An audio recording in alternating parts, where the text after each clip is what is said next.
How does your head look to your eyes?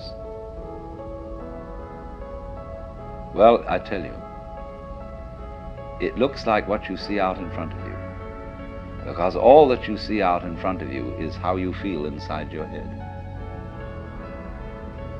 So it's the same with this. And so, for this reason, the great sixth patriarch, Huineng in China, said that it was a great mistake for those who were practicing Buddhist meditation to try to make their minds empty. And a lot of people tried to do that. They sat down and tried to have no thoughts whatever in their minds. And not only no thoughts, but no sense experiences.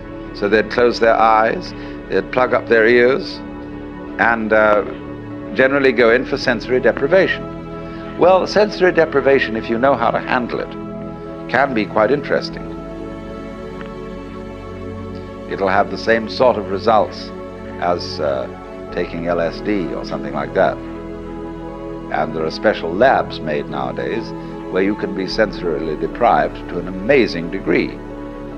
But if you're a sort of a good yogi, this doesn't bother you at all. It sends some people crazy. But if you dig this world, you can have a marvelous time in a sensory deprivation scene. Also, especially if they get you into a condition of weightlessness. Skin divers going down below a certain number of feet, I don't know exactly how far it is, but get a sense of weightlessness. And at the same time, this deprives them of every sense of responsibility. They become alarmingly happy. And they have been known to simply take off their masks and offer them to a fish. And of course they then drown. So if you skin dive and you have to keep your eye on the time. You have to have a water watch or a friend who's got a string attached to you if you go down that far, and at a certain specific time you know you have got to get back. However happy you feel, and however much inclined to say, survival, what the hell's the point of that? And this is happening to the men who go out into space. They will increasingly find that they have to have automatic controls to bring them back. Quite aside that they can't change in any way from the spaceship. Now, isn't that interesting? Can you become weightless here?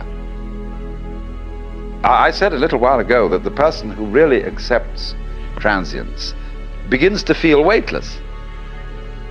When Suzuki was asked, what is it like to have experienced Satori, enlightenment, he said, it's just like ordinary everyday experience, but about 2 inches off the ground. Zhuangzi, the Taoist, said, it is easy enough to stand still. The difficulty is to walk without touching the ground. Now, why do you feel so heavy? It isn't just a matter of gravitation and weight. It is that you feel that you are carrying your body around. So there is a koan in Zen Buddhism.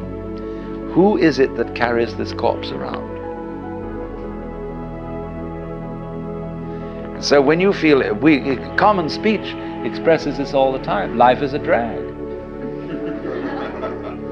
I feel I'm just dragging myself around. My body is a burden to me. To whom? To whom? That's the question. You see? And when there is nobody left for whom the body can be a burden, the body isn't a burden. But so long as you fight it, it is.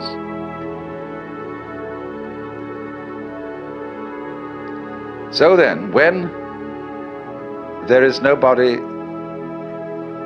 left to resist the thing that we call change, which is simply another word for life, and when we dispel the illusion that we think our thoughts instead of being just a stream of thoughts, and that we feel our feelings instead of being just feelings. It's like saying, to feel the feelings is a redundant expression. It's like saying, actually, I hear sounds.